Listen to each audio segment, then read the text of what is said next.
We are joined by a very, very happy man, Michigan coach Sherrone Moore. Won kind of a big game on Saturday, and then signed the number one quarterback in the country.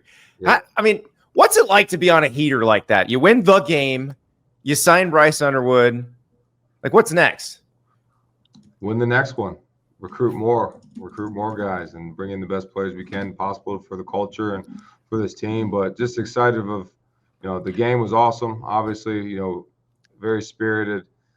Something we prepare for 365, and something we were, ready for mentally, physically, emotionally, and we're excited about. So excited to win that game, and then excited to sign this class.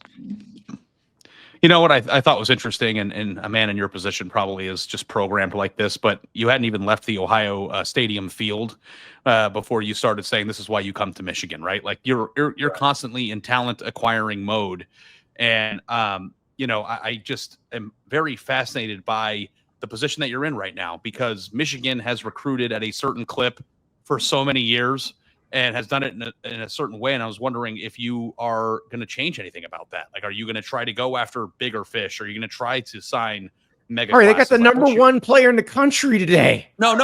I understand that. But I mean, you have to acknowledge that Michigan recruited a certain way, and Ohio State and Alabama and Georgia recruited their way. And I'm asking the coach who's taken the number one player in the country if there is a philosophical shift in how Michigan is going to approach things in that regard. Is that a fair question? Yeah, it's fair. I mean, my way of recruiting is just different, and there's no wrong or right. And I think Coach did an unbelievable job building this team, because obviously, you look at last year and we won a national title. So there's, how I'm going to recruit, just be different. We're still going to bring in the right type of guys, and they still got to be the right fit. They still got to love Michigan. I necessarily don't look at the ratings and the star rankings, but I'm obsessed with bringing in the right players and the right fits and the best ones we can. So, yeah, we're going to take a stab at the best ones in the country, whoever we can that fit our program, and continue to swing the bat as hard as we can to go get the best ones that we can.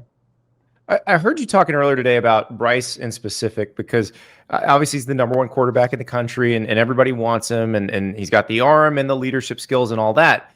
But you also mentioned it's also very important because he's from Michigan. How much does that matter? And to kind of project it, how much does it matter in games like the one Saturday to have guys from Michigan playing for Michigan?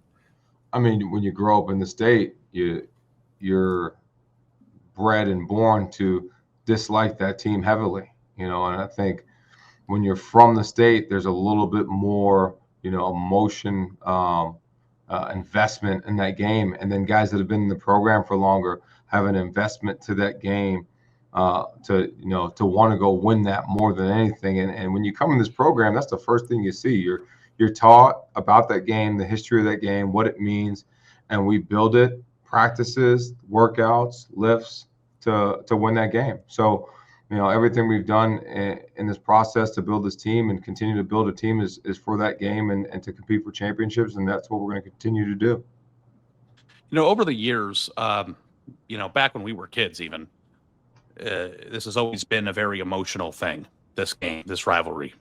And some coaches have excelled in it, some haven't, on both sides. And I think a lot of times you can trace it back to how do you approach the game? How big do you make the moment? Is the moment too big for you? And you have been in two really difficult situations as the head coach of Michigan in this game, and you have succeeded in both.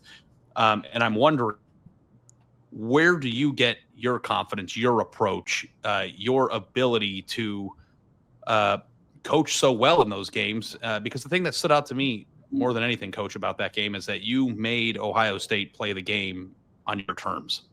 And I think that's a really important thing for a coach who is, new to this, but also already been very successful. Yeah, I mean, there's a lot of factors in that game. I always talk about the emotion of the game, because there is emotion in the game.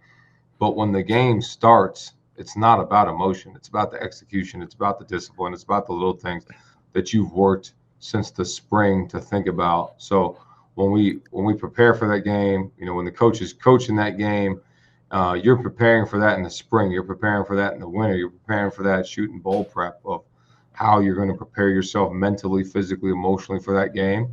And for me, really, I've been on the other side of it. I was here as the tight end coach at 19 and 18 when we didn't win that game. So I've seen it, I've been a part of it, and I just don't want to ever be a part of that again. So there's a lot of things that we do throughout the year to prepare us for that game, coaches and players, and physically and mentally to make sure we're ready for that game. I was trying to come up with the right analogy for the past 10 months for you since you became the head coach. And the only thing I could think of is like getting dropped on a treadmill that's going 15 miles an hour and you can't slow it down. Because you came in, the coaching carousel was done. The first transfer portal window was done. And you had to just figure it all out. Do you feel like it's slowing down a little bit for you in terms of now you've had a full cycle with the guys you're signing to recruit them? Now you've got, I know you have an opening for a coordinator on your staff now, but you get a chance to sit back and figure out what that is. And then you get to have a full transfer portal cycle in December to see if you can fill any holes. Yeah, I mean, I think when you first get the head coaching job anywhere, especially this place, I think of it, it's 3rd and 10 on the -2 and it's zero pressure. And like as you start to get, you start to get your feels and fingers in the ground. And I've had a lot of conversations with a lot of people I respect. Obviously, Coach Harbaugh, John Harbaugh, Jack Harbaugh, Mike Tomlin, Bob Stoops, Lloyd Carr. I've reached out to a lot of guys that have done it either in this chair or at a high level. And the common thing is that, yeah, like it never stops, but it'll slow down a little bit, and you just have to do it your way. And there's no right way. The right way is the way that you do it. Just make sure you do it your way, and you have a firm plan of how you want to do it. And that plan started to be put in place. I feel like I've gotten the bearings of it. And I think there's always things as a head coach you're going to figure out that you didn't know would come. And starting to figure those things out and have the support system around me to do that has been huge. And for me, I want to have fun too, man. You got to have fun with this thing. This is a crucial opportunity and a great opportunity to be in this seat and take advantage of it.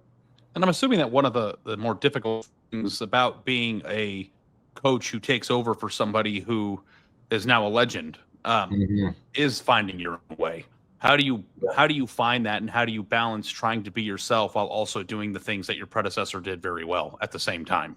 Yeah, I think you find it while you're doing it. Like there's no, I wish you can say like, yeah, you just know. And I think guys that have been head coaches before understand it takes a little time to do that. Even when you don't want it to, you want instant gratification, but nothing in life is like that. So you got to work for it. You got to figure it out. You got to make mistakes. And this year's been great for me, of great learning, but ultimately found a process of how I want to do things and what I want to do and what I want it to look like. And one thing I knew I wanted to do is create a great recruiting base. In my first class, I wanted to have a great foundation of what we're going to do and what we're going to be. And I feel like we've done that from a staff standpoint. We've built a great class and built a great foundation. So super excited where we're going, and want to continue to build that.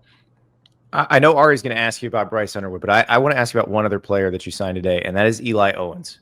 Yeah. Because he's quoted on our website saying they see me as a combination of Colston Loveland and Max Bredesen. Max Bredesen is your fullback, for those who don't know. Yeah. And like most guys would be like, oh, they think I'm Colston Loveland. All right.